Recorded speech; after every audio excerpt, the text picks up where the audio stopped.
નમસ્કાર વિદ્યાર્થી મિત્રો, હું જસાણી સર આપ સર્વેનું જસાણી એજ્યુકેશનમાં હાર્દિક સ્વાગત કરું છું.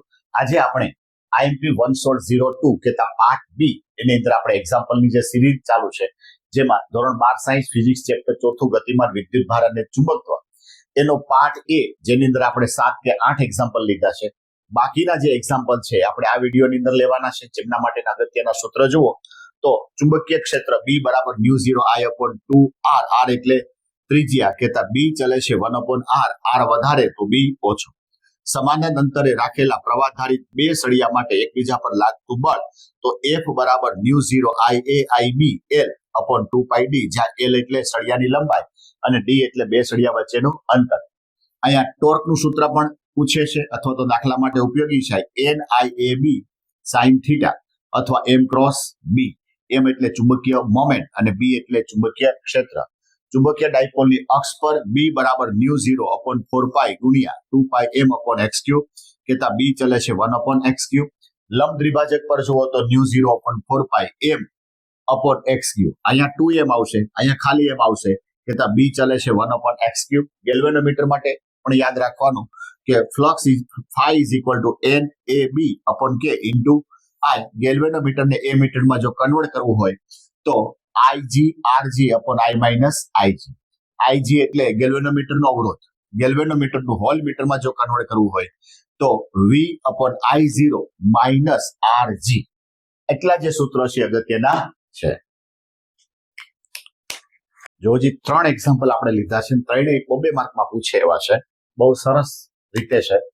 8 સેન્ટીમીટર ત્રિજ્યા, આટાની સંખ્યા 100 ધરાવતા એક વર્તુળાકાર ગુચડામાંથી 0.4 એમ્પિયર વિદ્યુત પ્રવાહ વહે તો ગુચડાના કેન્દ્ર પાસે ચુંબકીય ક્ષેત્રનું મૂલ્ય કેટલું હશે? અહીંયા મેં ડેટા બતાવ્યા. R બરાબર 8 સેન્ટીમીટર એટલે 8 × 10⁻² મીટર. આટાની સંખ્યા 100, I કેટલું 0.4 એમ્પિયર. કેન્દ્ર પાસેનું ચુંબકીય ક્ષેત્રનું સૂત્ર છે μ0NI/2r. આ સૂત્ર યાદ રાખવું પડશે, નહીતર એક્ઝામ્પલ આગળ ન વધે. μ0 ની કિંમત 4π × 10⁻7, આટાની સંખ્યા 100, I એટલે 0.4, 2 × 8 × 10⁻². અહીંયા પાઈ ની કિંમત મેં મૂકી છે 3.14. બાકીના ડેટા બધા એમનો બધું કેલ્ક્યુલેશન કરતા મને B નો આન્સર આવ્યો 3.14 × 10⁻⁴ ટેસ્લા. ખાસ કરીને એકમ ભૂલાય નહીં, એ ખાસ જોવાનું છે.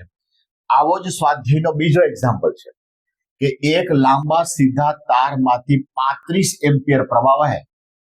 તારથી 20 સેન્ટીમીટર અંતરે રહેલા કોઈ બિંદુ પાસે ચુંબકીય ક્ષેત્ર B નું મૂલ્ય કેટલું?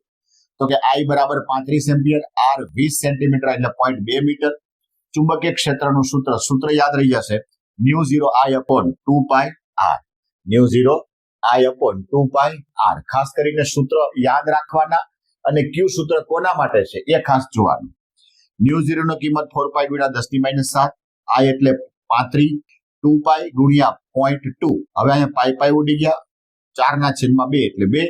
આખું કેલ્ક્યુલેશન કરતા મને આન્સર મળ્યો 3.5 × 10⁻5 ટેસ્લા. બરાબર. એના પછી સ્વાધ્યાયનો 5મો એક્ઝામ્પલ. 0.15 ટેસ્લાના નિયમિત ચુંબકીય ક્ષેત્ર સાથે 30 ડિગ્રીના કોણ બનાવતી દિશામાં રહેલા તારમાંથી 8 એમ્પિયર વિદ્યુત પ્રવાહ વહે તો આ તાર પર એકમ લંબાઈ દીઠ લાગતા ચુંબકીય બળ. આ ખાસ અગત્ય.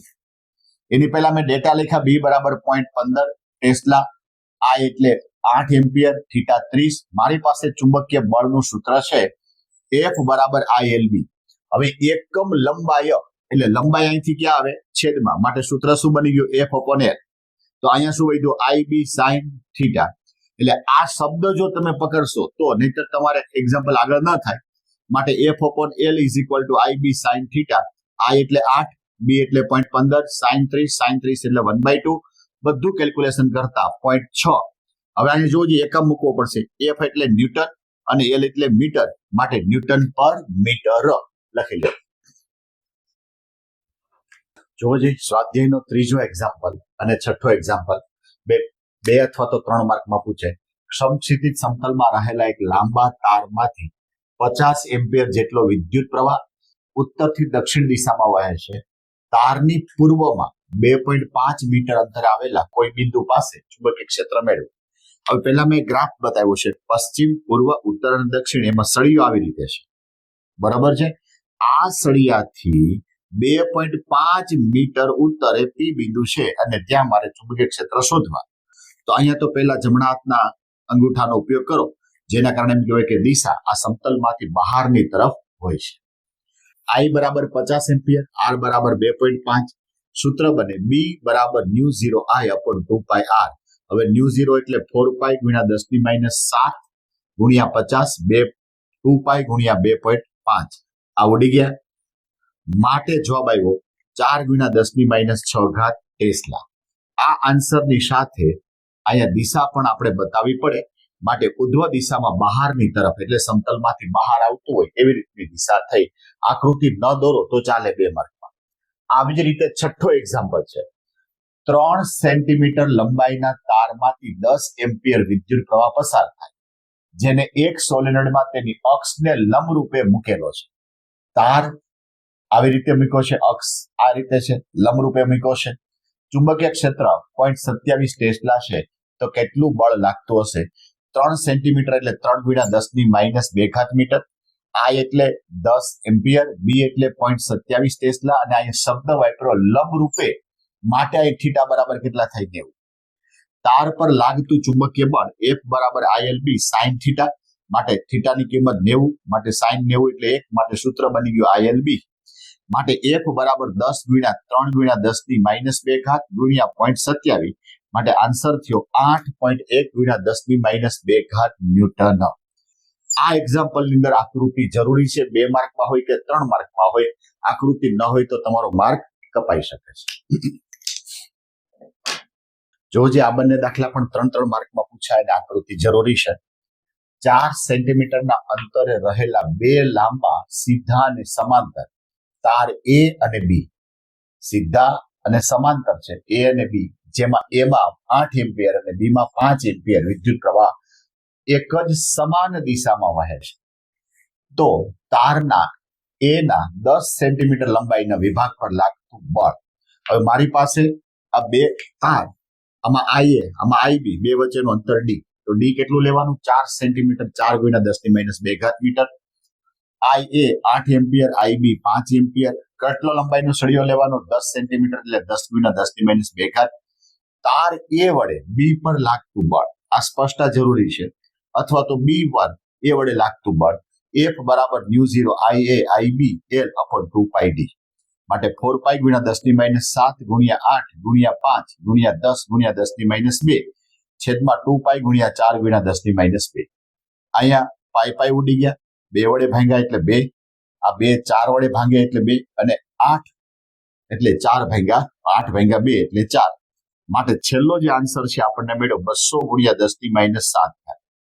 માટે 2 ગુણ્યા 10⁻5 ન્યૂટન જવાબ આવે. 3 માર્કમાં પૂછે, આપણા માટે આકૃતિ ખાસ જરૂરી થઈ ગઈ.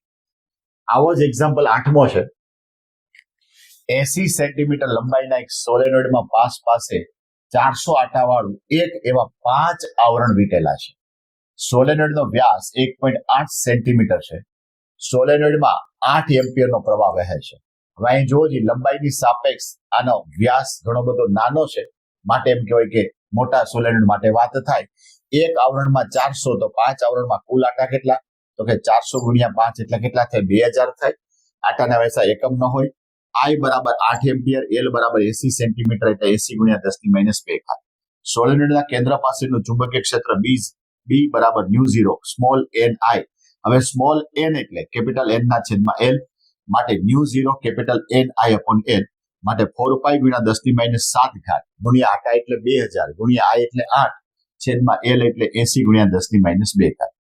આનો મેં સીધો છેદ ઉડેડા, માટે 4 ગુણ્યા 3.14 ગુણ્યા 10⁻7 ગુણ્યા 200 છેદમાં 10⁻5. માટે આન્સર આવ્યો 2.5 ગુણ્યા 10⁻2 ટેસ્લા. એકમ લખવાનું પણ આપણે ભૂલવાનું નથી. જો જ્યાં બંને દાખલા આમ જુઓ તો એક છે, પણ 2 માર્કમાં જુદી જુદી રીતે પૂછે અથવા તો 3 માર્કમાં સાથે પૂછે. એક ઓરડામાં 6.5 G, હવે 1 G એટલે 10⁻4 ટેસ્લા. આ યાદ રાખવું પડશે. ઘણી વખત આપ્યું હશે અથવા તો નહીં પણ આપ્યું હોય. જેટલું નિયમિત ચુંબકીય ક્ષેત્ર રાખેલું છે, આ ક્ષેત્રમાં લંબ રૂપે, આ શબ્દ અગત્યનો થયો, એક ઇલેક્ટ્રોન 4.8 ગુણ્યા 10⁶ મીટર પર સેકન્ડની ઝડપે છોડવામાં આવે તો ઇલેક્ટ્રોનનો માર્ગ વર્તુળાકાર કેમ હશે? તો કે અહીંયા આપણે કીધું કે લંબરૂપે છે, જો વેગ લંબરૂપે હોય તો હંમેશા એનો માર્ગ વર્તુળાકાર થાય અને વર્તુળાકાર કક્ષાની ત્રિજ્યા શોધવાની. સ્મોલ ઈ ની કિંમત આપી 1.6 ગુણ્યા 10⁻19 કુલમ, ઇલેક્ટ્રોનનું દળ આપ્યું 9.1 ગુણ્યા 10⁻31 કેજી. હવે આ જે ઇલેક્ટ્રોન છોડવામાં આવે એના પર ચુંબકીય બળ લાગે તો એ F સદિશ is equal to Q V cross B. હવે V ક્રોસ B નું સોલ્યુશન કરો તો થઈ જાય V sin VB sin theta Q VB sin theta. sin 90 લંબરૂપે છે માટે sin 90 એટલે 1 માટે આન્સર મળી ગયો. F બરાબર Q VB, Q ની જગ્યાએ લખી શકાય E માટે E VB. હવે આ ઇલેક્ટ્રોન પર કેન્દ્રગામી બળ પણ લાગે કારણ કે માર્ગ વર્તુળાકાર છે માટે F બરાબર mv²/r. આ બંને બળ સમાન હોય અથવા તો આ કેન્દ્રગામી બળ જે લાગે છે પૂરું કોણ પાડે તો કે ચુંબકીય બળ. બે સમાન છે માટે mv²/r is equal to EVB. VV ઉડી ગયા તો mv/r is equal to EB.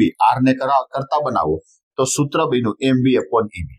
હવે ઘણા એમ કે ડાયરેક્ટ આ સૂત્ર લખીએ તો ન ચાલે, પહેલા તમારે આગળની જે કઈ ઘટના છે એ લખવી પડે અને પછી તમે આ સૂત્ર મૂકી શકો. m એટલે 9.1 ગુણ્યા 10⁻31, v એટલે 4.8 ગુણ્યા 10⁶, e એટલે 1.6 ગુણ્યા 10⁻19 અને b એટલે 6.5 ગુણ્યા 10⁻4 ટેસ્લા. બધાનું કેલ્ક્યુલેશન કરતા 4.2 ગુણ્યા 10⁻2 મીટર અથવા 4.2 સેન્ટીમીટર એટલું લખો ત્યારે તમારા 2 માર્ક પૂરા થયા. આનો એક્ઝામ્પલ અલગ રીતે પણ 2 માર્કમાં પૂછે અથવા તો આની અંદર એડ કરી દે તો 3 માર્ક થાય. કે 11મો જે એક્ઝામ્પલ છે એના વર્તુળાકાર કક્ષામાં ઇલેક્ટ્રોનના ભ્રમણની આવૃત્તિ શોધવાની છે. આ આવૃત્તિ ઇલેક્ટ્રોનની ઝડપ પર આધાર રાખે છે. તો કે મારી પાસે અહીંયા F નું સૂત્ર આવી ગયું EB/2πme.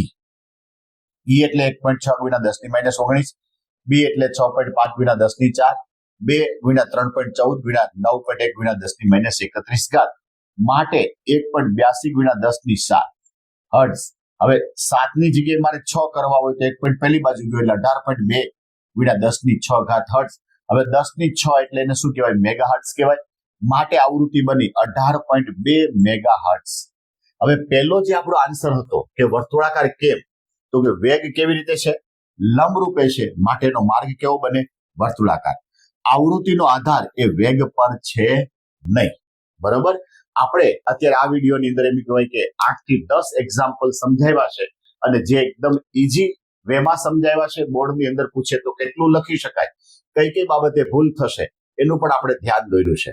તો આ વિડીયો વધારે વિદ્યાર્થીને લાભદાયી બને એના માટે અમારી જે ચેનલ છે એ ચેનલને લાઈક, શેર અને સબસ્ક્રાઇબ કરવાનું ભૂલતા નહીં.